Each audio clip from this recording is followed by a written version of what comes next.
Hello everybody and welcome to today's webcast, Go from Records Management to Information Governance, Designing a Roadmap for Change. We're very excited to have you all on board today. We appreciate you taking the time out of your busy schedules to join us. My name is Anne-Marie Cochia, Director of Marketing at Canon Business Process Services, and I'll be your moderator for today's webcast. The program today will be about transitioning to information governance. Then we're going to cover the framework for information governance, a change management foundation, planning for change, and then we're going to review some next steps. Without further ado, I'd like to introduce you to our esteemed panelists for today. Melissa Carlos has over 16 years of experience helping companies develop an information management strategy and program that meets business objectives and minimizes risk. Melissa has written a number of articles and is a frequent speaker at industry events. Melissa, we're so glad to have you on board today, and we thank you for carving out this time to share your expertise. Thank you, Anne-Marie, and good morning, everyone. Thank you for joining us.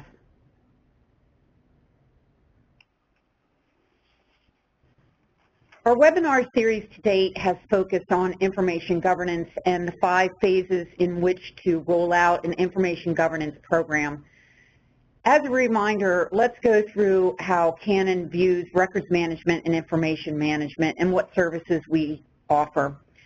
So as you can see, this pie chart represents everything that falls under the umbrella of information governance. Starts with records management and all that that entails. We also have business process imaging.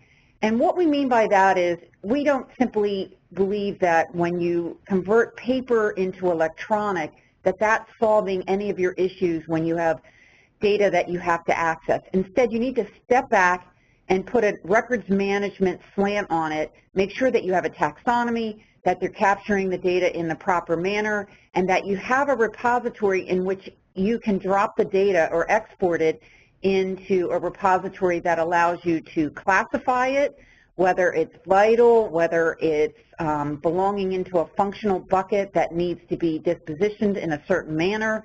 And then you have to have security and privacy around that information. So imaging, we need to be careful with that and make sure that every time you're setting up an imaging project or a go forward initiative that you also have a records management aspect to it.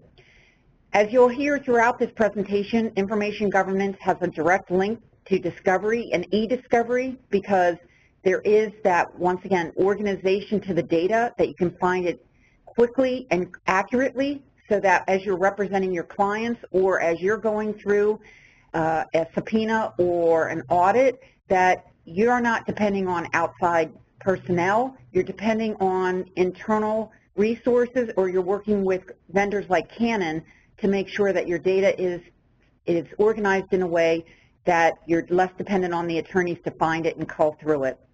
Litigation support, that ties directly into e-discovery because lit support is preparing for that litigation. So once again, you're not simply scanning everything, you're scanning everything in a very organized, streamlined process.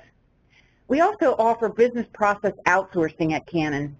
And what that means is that you're digging deeper into how the data flows throughout your company and what processes that are manual today or siloed can be brought together in a holistic way, in an automated way, that the information is flowing in workflows.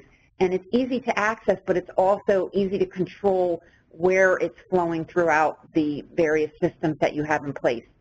And then the business process assessment. This is our 3rd webinar to date, and it is focused solely on the business process assessment and how important that is in getting started with your information governance program.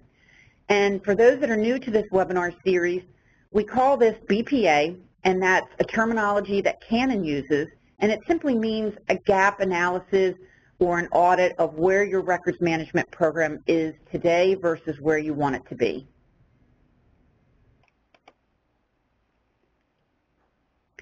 So with this slide, this is also about Canon and the offerings we have, but it also relates to you. If you're an in-house records manager, or if you're someone that records reports up into, you want to be aware that your vendors, your partners like Canon, have solutions or offerings that can help you think a little bit outside the box.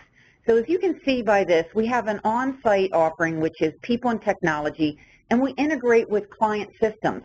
When you're starting a new program, you don't necessarily have to go out and buy new technology.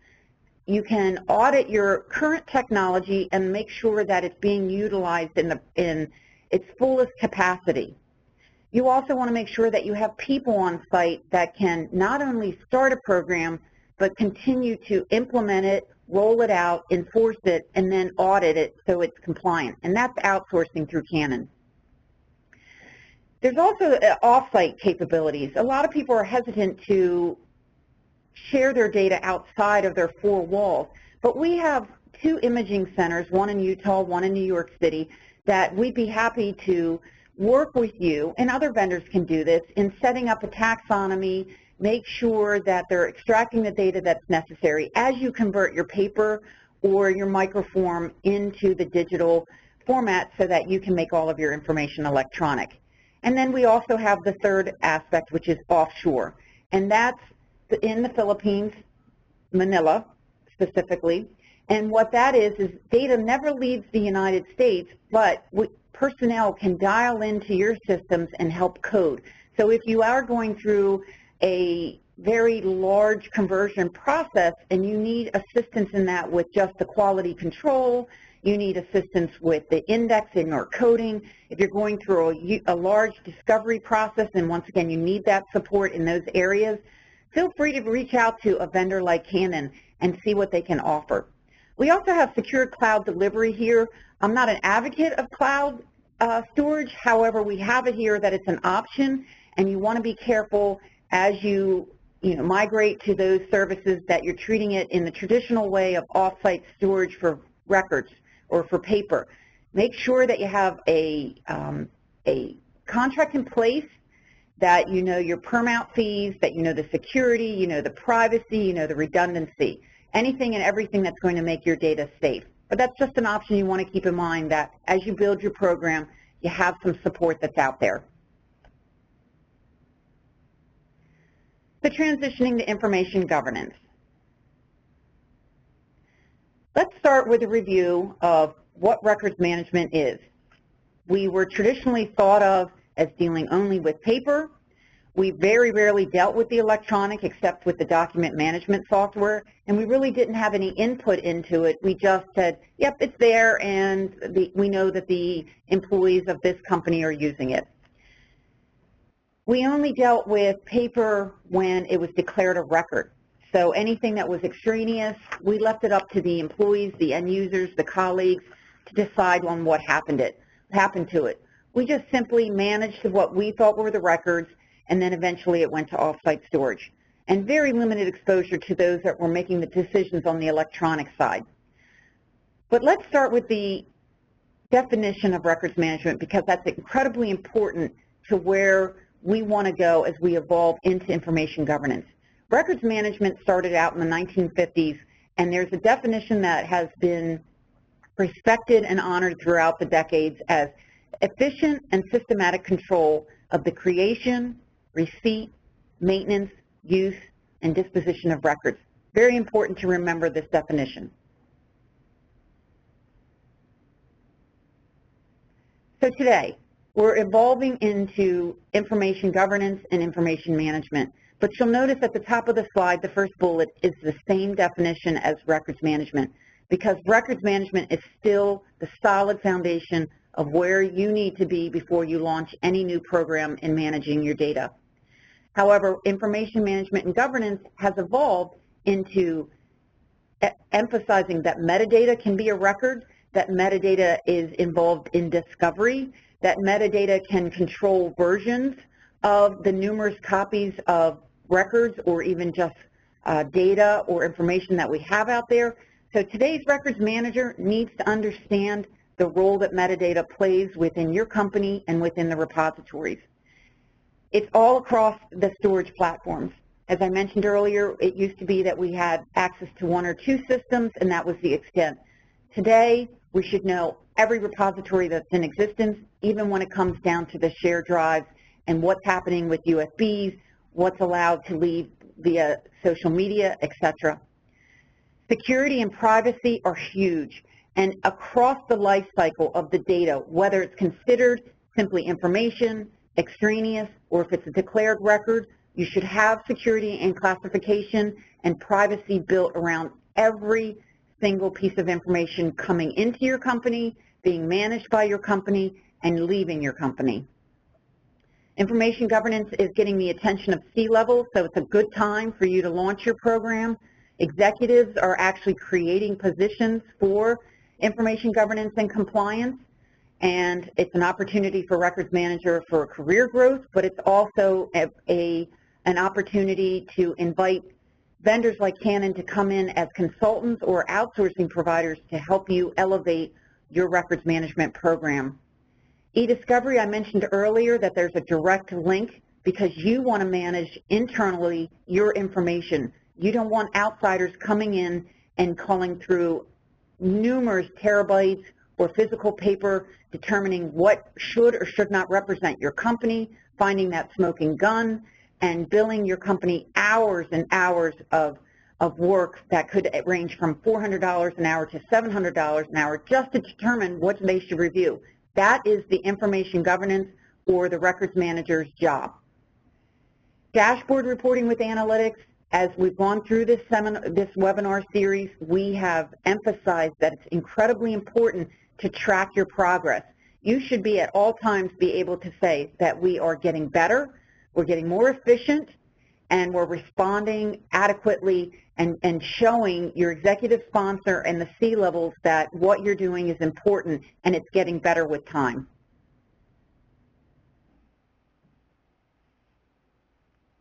So as we go through our business process assessments when we're working with our clients, we hear these pain points voiced by them, and we're hoping that some of this is relevant to you. I'm sure it is. It's just over dealing with hundreds of clients. These are the 6 top reasons that we hear that they hire us. System integration, lots of systems running our business, but they don't talk to each other. The last webinar we hosted, we talked about one company having over 400 repositories. Now, how can you as a records manager even try to get your arms around that? How can IT be responsible for applying the retention schedule? And how do you know where to go to get the right data when there's so many versions in existence? And that leads into duplication. It's almost the same thing. Multiple copies of the same data. Is it the information that we want, or what is the true record? Executive insight, not able to get a holistic view of what's out there. They'll say, an IT may be able to say, we've mapped out all the repositories in existence, but who's responsible for saying what data is in there, what access should be, what access people should have, and what's the security and privacy around it so that you can prevent data breaches and security leaks.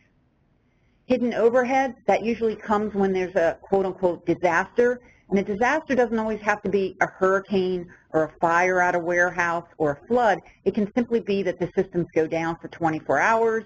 It could be that there is a security breach, and all of a sudden, attorney fees are involved, you have consultants coming in, you have IT ramping up, and there are numerous costs hidden in that.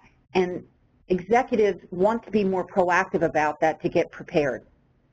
Process flow, we talked about that with business process outsourcing, that no one is tracking the flow of data throughout companies. There are numerous business processes in existence, but they're not touching each other so that there can be integration and that there can be a holistic view of it so that more and more of the data can be cut down or culled. And agility. Business is evolving, records management is evolving, and yet they're not synced at all. And so we're going to go through this whole seminar to help you understand how important your role is in making sure you're protecting the most important asset of your company, which is information. So as a recap, records management evolving into information governance and what the difference is, as you can see, as a recap also, again, enterprise versus just that 1 or 2 repositories. We're very involved in security. We used to say records lifecycle. Now we're saying information lifecycle. We need to determine what information is or is not records, but is still necessary for the company to exist. Analytics, we're going to go over that more, but we've mentioned that that's a huge part of what a records manager should be doing today. And once again, working closely with in-house or outsiders that handle your e-discovery so that the information manager is controlling the data, knows where to access it, and can provide the information instead of being dependent on that third-party vendor finding it for him or her. Okay, so now we're going to go into the framework. Now, in our previous webinars, we focused on phase 1, which was the business process assessment, and once again, as a reminder, that's something that you could also refer to as a gap analysis. And that was a report that you wanted to ramp up to get ready to do, and it's documenting all the documenting all the departments, understanding the objectives of the company, understanding your regulatory requirements, and getting that sponsorship. If you don't have that C-level sponsor that says, I'm with you throughout this process to ensure that you have the resources, to ensure that you get the attention, to ensure that the company understands this is important, it's not worth doing this. It's not something that you can do independently or as something that you do on your own time. It has to be a full-fledged dive deep into it and have everyone on board so that you get the responsibility and the reactions that you need. Phase 2 was the actual BPA report, which was in our previous seminar, and we talked about that this is a very detailed report. It was a listing of your current scenario. It had listings of your repositories. It had mapping out of how the data came into the company, what repository it flowed into, what were the touch points for those within your companies across divisions, how it was managed, and what was the ultimate disposition. Did it flow outside of the company? Was it housed permanently? Was it then converted into physical and sent to offsite storage, or did it just stay where it was permanently and no one is taking action? But you had that kind of information listed out. You also had your security and privacy issues listed, whether they were strengths or weaknesses. You had roles defined of everyone throughout the company and how they touched on records and information. And then you also had your policy, standards, and procedures as is listed. Then you took it to the next step and you said, here's what we do well, here's what we are weak at doing, and you had a very detailed portion of your BPA that said, now this is what we have to do to correct or become better or become stronger. You then presented that to your executive sponsor, and he or she picked it, and it chose what they were ready to launch into. They gave you the budget and the resources, and they communicated to the company what was going to now be happening. So now this webinar is based on phase 3, which is planning for change. You would think that we would start to talk about implementation, but unless you truly and adequately plan for change, implementation will fail, and you will lose the interest of your executive sponsor. So we're going to spend over 30 minutes talking about what this is probably one of the most important parts of the 5 phases of an information governance framework. Okay. Keep in mind throughout this process that you have clearly stated in your business process assessment and that you have blessed by your executive sponsor what you hope to have as an outcome. We have 4 outcomes here that we strive to accomplish when we deal with our clients, and they are mitigate risk as the first one. People throw that phrase around a lot, so let's spend a little bit of time on what we think that means. Mitigate risk is risk internal. Obviously, this external portion of that, and you have to be aware of it, but usually compliance, audit, IT, they're on board with that, and they can help you, and you're aware of that. You're pretty in sync on that. However, internally is what you have to focus. Mitigate risk can be a number of items, and we're going to go over that in another slide, but you want to actually track what you think are obstacles or risks that you have to overcome during each of the phases of this implementation and how you're going to do that. And you need to track that on high alert, making progress, and accomplished. And risk can be something as simple as we don't have a retention schedule, so we have to stop what we do and get a taxonomy in place or we can't move forward. And once again, I'll give you an example of that later. Improving accessibility, we all want that. That's been part of records management all along. Accelerate digital information adoption. Believe it or not, although people are working mostly in an electronic world, they don't view records management as electronic.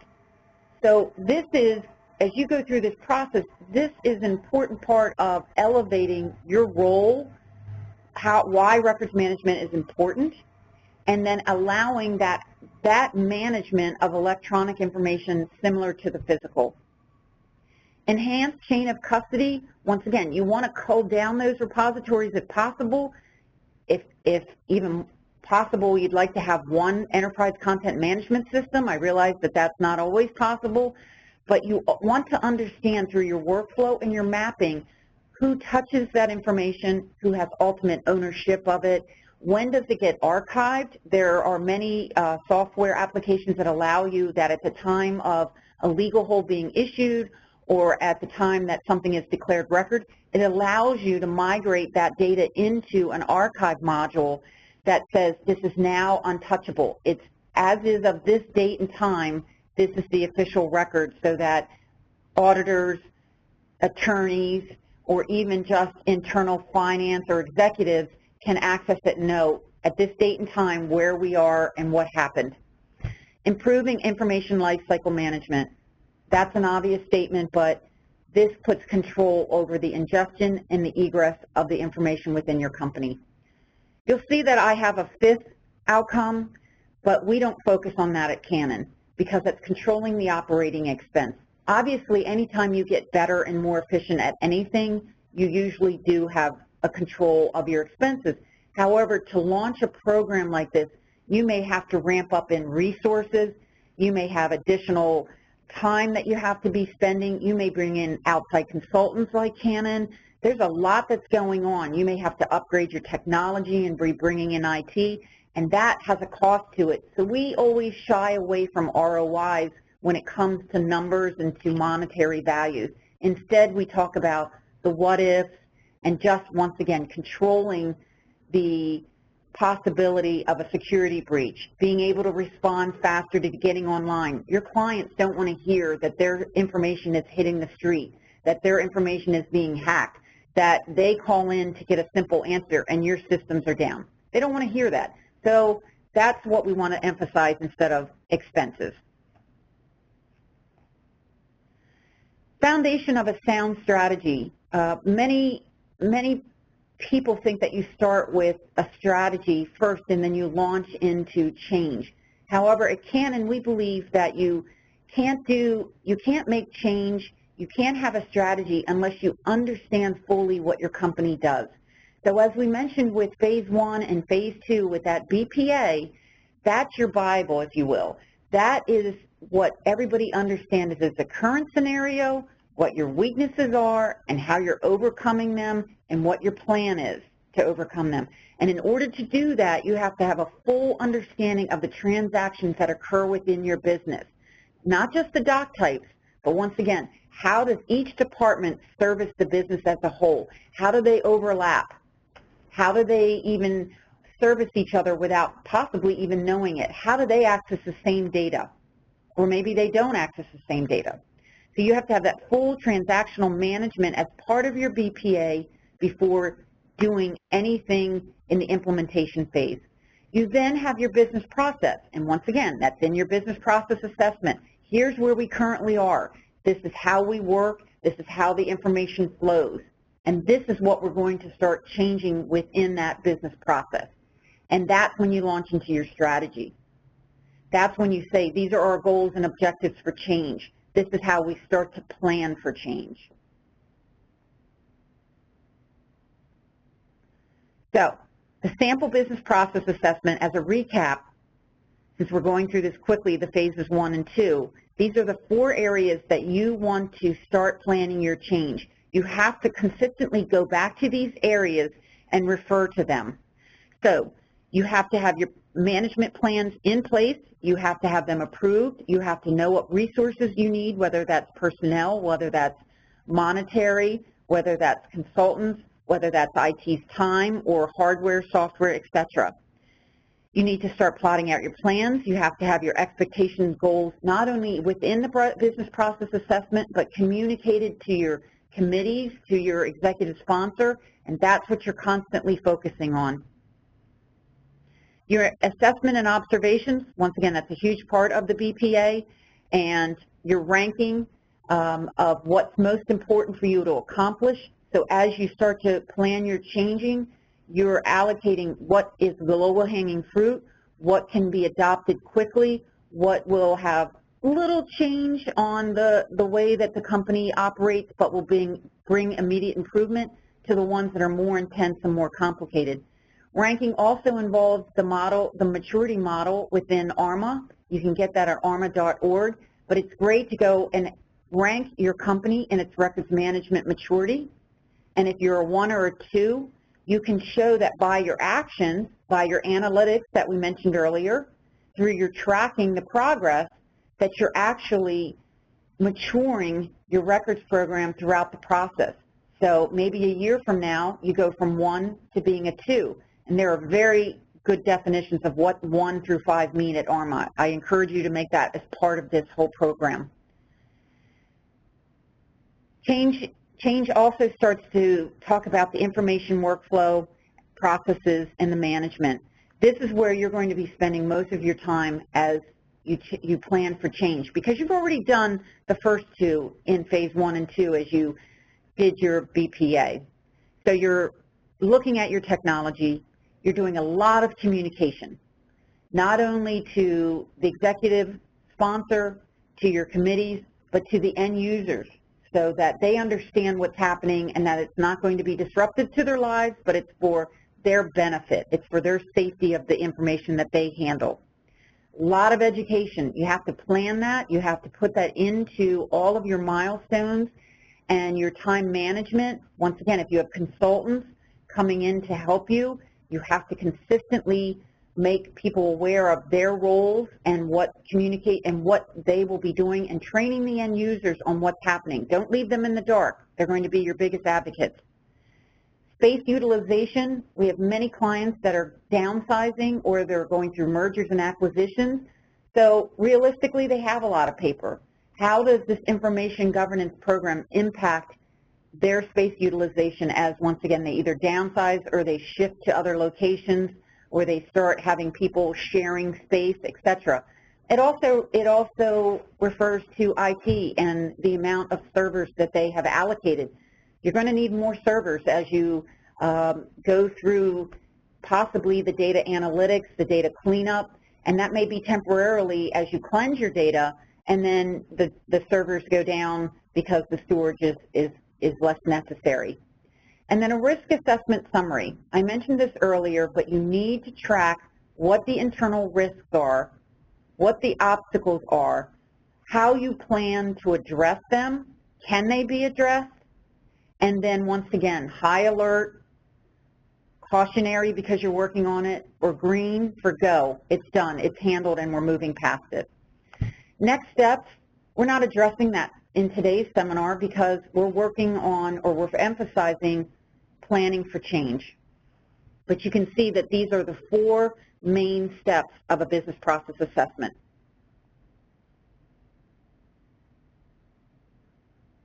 So, tools and resources to get you started for planning to change. You're going to see a sample workflow at the top. Now, in records management, we traditionally don't do work like this. There are those that do, and I acknowledge that, but for the majority of us, we don't. This should be part of what you've done in the business process assessment. You should have mapped out how information comes in, how it's managed, and how it either stays within that department, or it flows, or it's dispositioned. And this is very helpful in upgrading your knowledge. Remember I said in that pyramid, the transactional management, so that you can speak confidently and that you are respected for your knowledge of how each division handles its information. You will understand how the change will occur throughout this process, whether it's first year, 5th year, 10th year. But maps are how a lot of other departments understand and they communicate. So if you're talking to IT, they don't want to read a 90-page document. But if you start putting these workflows in front of them and start pointing out the red flags or the risks through the mapping, they're going to better understand and better be able to assist you and advocate for change utilizing this. You want to continually update these workflows, and you also want to have a projected end result and a workflow for each department that shows. You'll see a lot of steps reflected here on the workflow that we have on this slide. You possibly want to cull that down to less steps that show if we migrate our data, if we cleanse it, if we get better prepared, there's less steps. And you might even be able to merge actual workflows for multiple divisions that look similar or even integrate better. So this is a tool that we need to get educated in Visio and learn to use these. You'll also see at the bottom of the slide is a retention schedule. And I realize this is somewhat small, but many of our clients say that they have a retention schedule. When they share it with us, we see 1 or 2 items and it says everything's kept permanently or everything's destroyed after 7 years. But remember, an internal risk is not having a policy, a retention schedule, and a procedures. If your company doesn't even have the basic foundations of a records management program, you've got to start from the beginning. You've got to go back to your BPA and say, we have to put this on hold. We need to create a records management program. So you create a policy that declares, should be a 1 or 2 pager, that declares this is what our company means by records management, and we uphold it. Our retention schedule identifies each doc type, the research around it as to the retention of it or how it's to be kept, digital versus physical.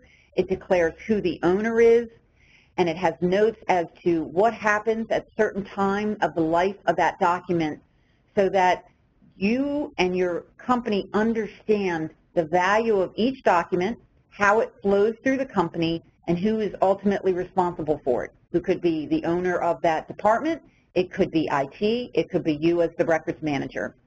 And then based on all of this information that's contained in one document, which is the schedule, the procedures are built. The procedures cannot be built until you have a schedule in place. And then the procedures will dictate what the personnel are, what the tools are, how much labor you need, etc. They're the end result of the procedures which fall directly or link directly into that retention schedule. So it's extremely important as you're building an information governance program that you also have that retention schedule with you at all times. It needs to be updated as you go through the process, but if you don't have it, go back to step 1. Okay, so before we launch into actually planning for change, we also have to be sensitive about what change management means. And this is Change Management 101. And this is a good slide because it reminds us that there is a sensitivity to what we're doing. It's great to be excited about what you're doing, that you're launching into a new program, that you're going to be providing security and privacy, that you're now elevating into the world of the C-level, that IT is on board, you have a committee committed to partnering with you and advocating this change. But let's be realistic. Change is scary, not for those that are driving it, but for those that are perceiving it and are on the receiving end of it. So let's make sure that we have a lot of communication going out to the employees, what we call end users, that you have influencers on your committee that are part of the various divisions that are being educated, and they're going back and saying, wow, this is going to be great, and this is why it's great. So you want influencers throughout the company that are buying into what you're doing. And the only way you do that is, once again, you have that bottom of the pyramid that says you understand how they operate, you're not working in a vacuum, and that you're having a lot of communication, a lot of education, and those people that are advocates for change, which are your influencers, are amongst the employees and getting them pumped up about this. And that's called stakeholder management. You also want to have organizational alignment. As you build this program, you want to have very clear definitions of everybody's job. So if you're changing your job description, let's document that and let's educate the end users. If you have certain tasks for the committees or even for your executive sponsor, once again, let's put it in writing and let's educate everyone. If you have consultants or you have outsourcing companies like Canon coming in, you need to identify that and everyone's on the same page. You also need your project managers involved. If you have someone in your company that's a PMP, if you have someone that's a black belt, someone that's very familiar with Six Sigma methodology, you want that person as part of launching your program. If you don't have anyone, once again, you can reach out to a company like Canon, or you can educate yourself or get the funding for someone to be allocated as your PMP. Training, I don't need to spend too much time on this because I keep saying that this is a huge part of what you're doing. It may be something that you think, oh, this is slowing me down, I don't have time for it, but you need to build your training programs, you need to update them, you need to launch them. It's extremely important for the success of this. And then ongoing support. Look around you in your company. Who does what very successfully? What can you partner with them and say, you know, I like how you do that, and I'm going to incorporate that in my program. And we put down here help desk.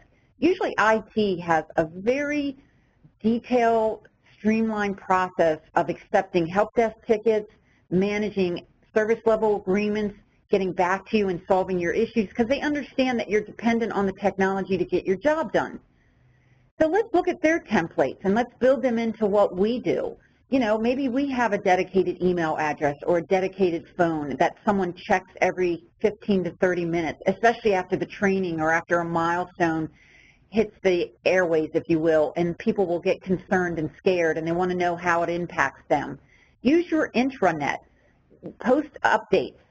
If you have something like Chatter, constantly be posting to it so that people are feeling good about this. And after a few months, they're like, okay, I get it. I buy into this. This is something that's for the good of my company and for me.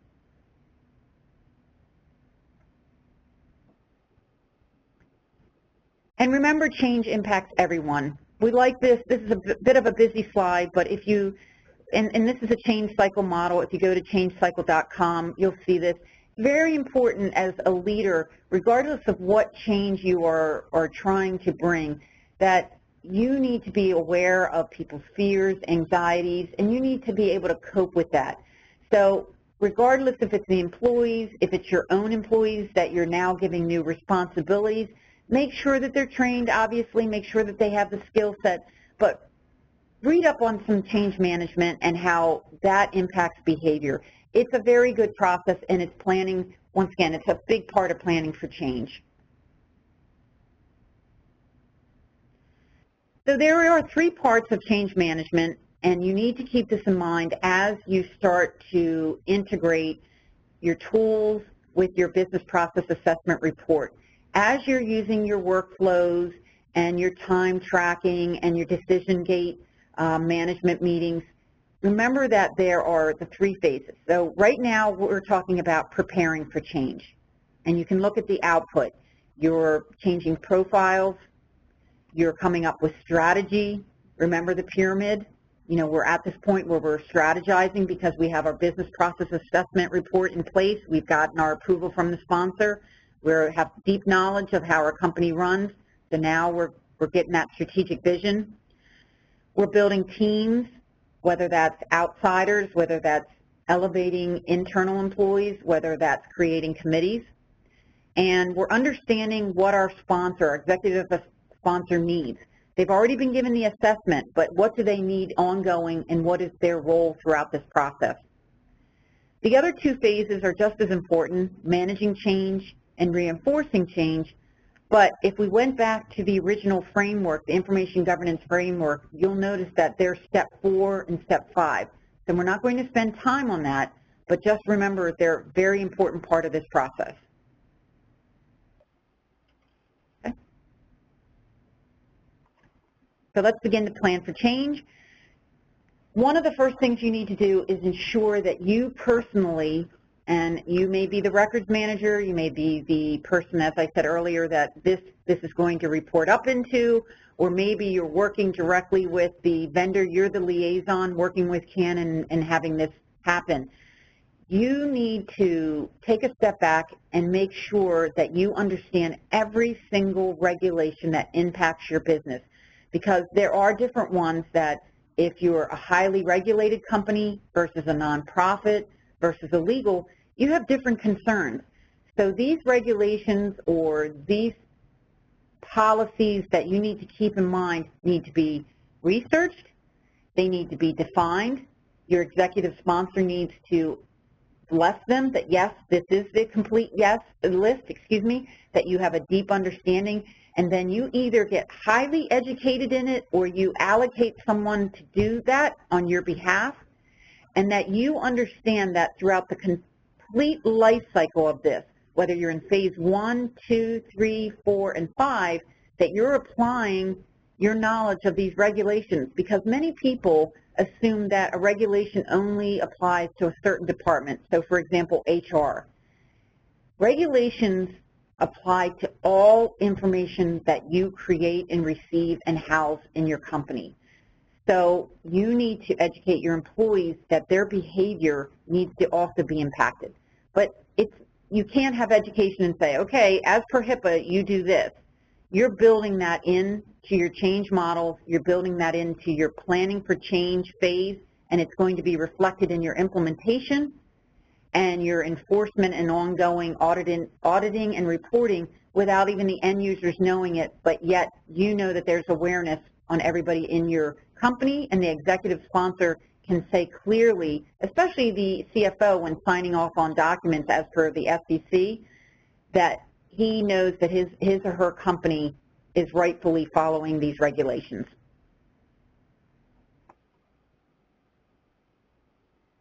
So the discovery services. Many people are under the false impression that you start your planning right away. Instead, that's actually the end result. We're saying that your participant selection is the most important part of getting started. The executive sponsor, do you have a committee? How big is that committee or how small? Do you have the right level, the right people? You should have risk, you should have compliance, you should have auditing, you should have legal, you should have IT, and that it can't be someone that is not capable of making a decision and enforcing the decision and going back to its team and saying, this is our role within this new program. You have to have the right level. You have to have those influencers.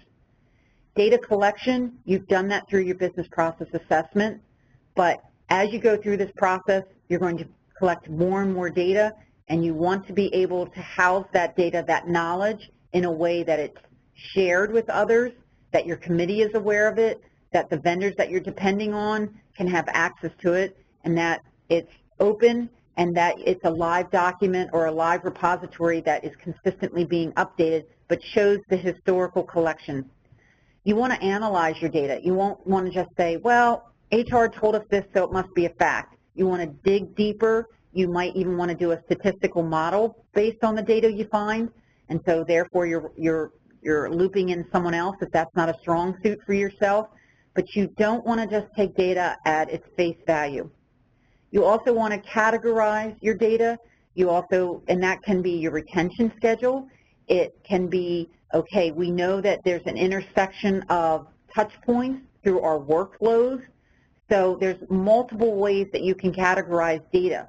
Some of it has to do with official information. Some of it can just be, we need to keep this in the back of our minds as we go through phases 3 through 5, but it needs to be part of our planning. You need to validate your data. Once you've collected all of this information, once again, you go back to your committee and say, I'm launching for implementation, but before I do so, I need a gatekeeper meeting, so I'm calling you into this, and we're going to break it down, and we're going to share it. You're going to have time to absorb it. Then you're going to come in. You're going to come back to me within a week and sign off on it, so it's validated. And then you start planning. And the planning is usually, what tools do I have? What changes are going to happen in technology? How do I start elevating people within the company to these new responsibilities? But the planning is the last part of all of this. Okay, I mentioned that we at all times need to track our steps throughout this process.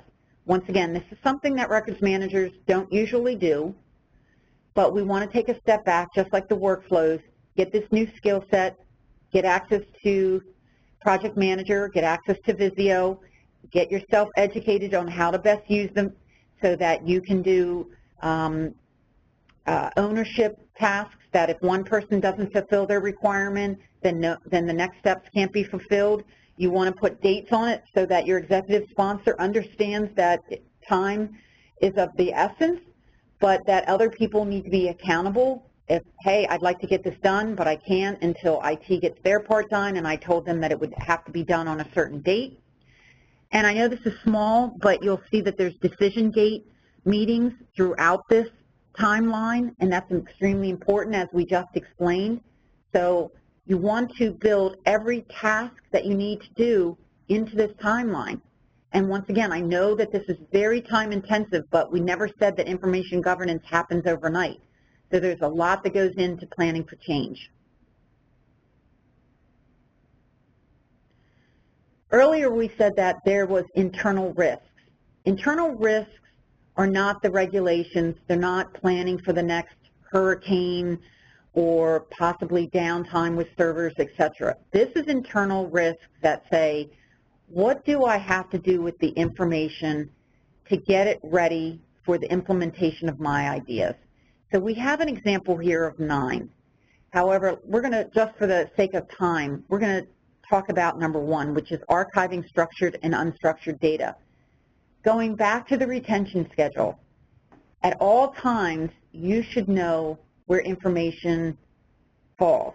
So there is some information that is transactional, and it's for your billing department. And they have their own system, and that data is going to reside in that system. You're not going to export that out to your enterprise content management system. There's no reason to do that. So you know that whatever's in that repository, that billing module to create invoices stays in there, and it's cleansed every so often based on your retention schedule, but there's no need to go in there and quote-unquote declare it a record or to export it anywhere. Then you go on to something like a contract. So your legal department has their way of going through the redlining and the interaction with vendors or with other attorneys or even internally. So you build them a workflow within that system, and it's okay that that workflow and those red lines stay within that system. But this is where it's different from accounting, where that declared contract, the one that's executed, then gets imported into your declared records repository. That may be enterprise content management, it may be a document management system, etc. So you need to say, as a risk, if there is one, we don't do that now. Everybody works internally, and you need to list that out in detail and indicate that as red, and when that needs to be addressed, why it needs to be addressed, and why it's a risk. So once again, you may not have that as a risk, and that's why I said it's internal and it's only appropriate to your company, but you need this as planning for change, that there are certain things that need to change or will be changing in step 4, but it's a risk if we don't address it.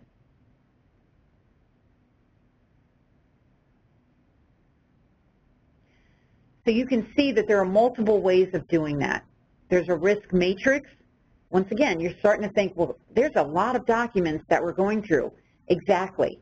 And these documents need to track throughout the process your progress. This is what I refer to as your data analytics. Are we overcoming the risks? Are we getting better at what we do? How are we communicating to the end users? So the one that's called a risk matrix addresses what I just said. And you can see out of the 9 items that we have listed here, 7 of them are red. They're high risk. We need to do something about them. Not necessarily right away. This isn't talking about working as fast as possible, but we need to ensure that our sponsor, our committee, knows that this is a risk, why it's a risk, and how their involvement is important. We also have 2 yellows, which is cautionary. We're still going to deal with the risk, but it's less of an urgent matter. So it may be something that takes longer or can wait until we address the high risk, or may actually be handled at the same time as a high risk, and that's why it's indicated as a medium level risk. We also have things like the solution design life cycle, where you can plot out maybe your CEO, who's your sponsor, doesn't want to see the risk matrix. That's too busy for someone like him or her to read. So you put it into something colorful and you go, okay, what the risks that are low or that aren't really hot, that aren't risks, but they may just be considered obstacles, they're green. And hopefully throughout this process more and more go into the green, but you'll see that we're mapping it out, green to yellow to red, and we're putting the actual items under each one. So that's a nice visual that possibly IT or your higher level management may be able to read faster and come to a better understanding. But it all ties back to your risk matrix that is very, very detailed on the left. And then decision gates, we put this out there that it's once again, it's another higher level report that goes from the risk matrix to the solution design life cycle to the decision gate. This is what you're bringing to your decision gate meetings that say, okay, I have the other 2, they're too detailed, so let's concentrate on these 6 items for right now. We're going to start with the red, we're going to go to the yellow, we're going to acknowledge that 2 of our items turned green, and you talk at a higher level during your decision gate meetings to help them understand the process. And then reporting. As I keep mentioning, analytics is incredibly important to show the success of what you're doing. You want people to understand that even if they haven't seen you for 3 months, there are items that are happening, there are actions being taken, and you are constantly turning in this report, whether it's weekly, monthly, quarterly, that shows that you're on track. It also holds you accountable. You know that you want that reporting to show more and more efficiency, more and more getting completed, so it keeps you accountable, but it also shows your sponsor that this is what we've gotten done, or maybe that there was some kind of plateau that, well, IT didn't act on this quick enough, so I had to put some certain things on hold. That was a concern, that was a red flag, and then there might even be a drop. Your executive sponsor came to you and said, I need you to work on a fire, put it out, and then come back to your information governance program. Okay, but this is what it looked like, and so now the resources that I asked, they need to be doubled because of the actions that I had to take in this other area. So these are great tools for you to use throughout this process.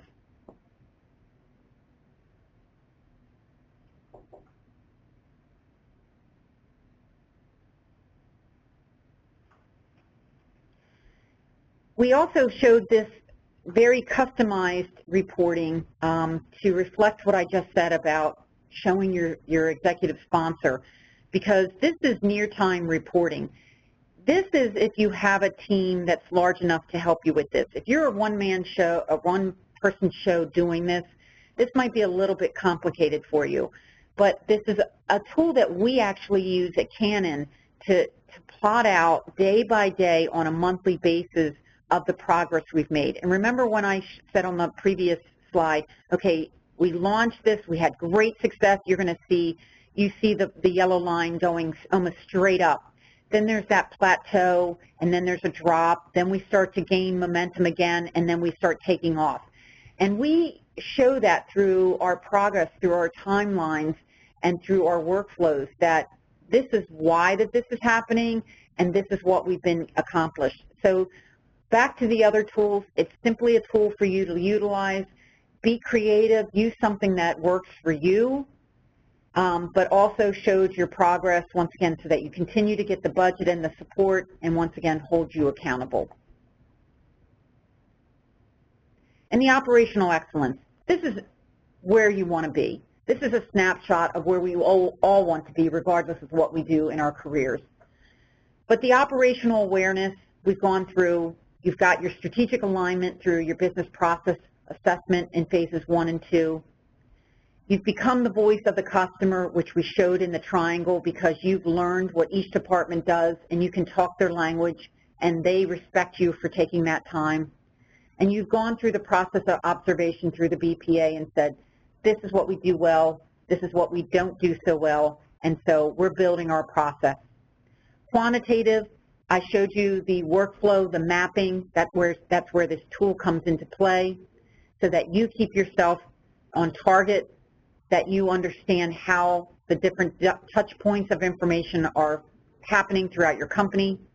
We just showed you how you can measure your success, whether it's through the solution deployment lifecycle, whether it's through your risk matrix or your timeline, your decision gate meetings, or through those 2 examples of reporting.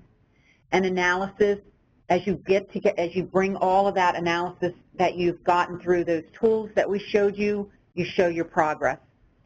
Verifying, inspiring, you're getting recognition of your progress. It gives you the self-satisfaction to show your progress. You're gaining all these new skill sets. You're bringing up your records manager and your records employees to a different level so that they're not just pushing paper around and sending it to off-site. They're actually getting involved into the actual business processes of your company, that they're a part of the success of servicing your clients and your customers. So your employees are getting recognized for this initiative and through their new information acknowledgement. You're creating a case study. Hey, we started here. We had a maturity ranking of 1. Over the past year, we've grown to 2. In the next 3 years, we're going to get up to a 3, and that's because of all of our efforts. That's because of all of these tools we shared with you today and charting this out. It's part of your job review. It's part of your report into the shareholders and the stakeholders. It's a report into the executive level that things are getting done, that they can say to their clients, we're doing the best that we can to secure your information. You can come to us. Your information is not going to get hacked. Even if we have a disaster, we can rebound and respond very quickly. Solution delivery, performance reporting, as I mentioned earlier, those are phase 4, phase 5, so we're not going to spend any time on this slide going over that, but you can see that there's a holistic representation that you can use, that operational awareness, recognition, solution delivery, and then the ongoing reporting and auditing is all part of information governance. And be aware that this can take anywhere from 1 to 10 years. The ongoing part of it is for the tenure of your information governance program. So next steps, we've gone through phase 1, phase 2, and now phase 3. Phase 3, once again, is very, very important that you spend weeks on this, that you spend months on this if necessary, that you are very prepared for the implementation. Because as you go into implementation phase 4 and you start piloting, it's extremely important that you do not make mistakes, that you're not saying, oh, well, I didn't know that. I need to go back and start again. You will lose all the respect and recognition that you've worked so hard to get. You may even lose resources, and the executive sponsorship goes away. So your planning for change needs to be extremely detailed and mapped out and validated and approved by the committee and by your sponsor before you move on to the next implementation phase. Well, that concludes today's session. Thank you, everyone, for joining us. We hope you found today's insights helpful. If you do have any questions for Melissa, or if you'd like to learn more about how Canon Business Process Services is helping other companies develop and implement an information governance program, please contact us directly at the email address on your screen. Thank you again.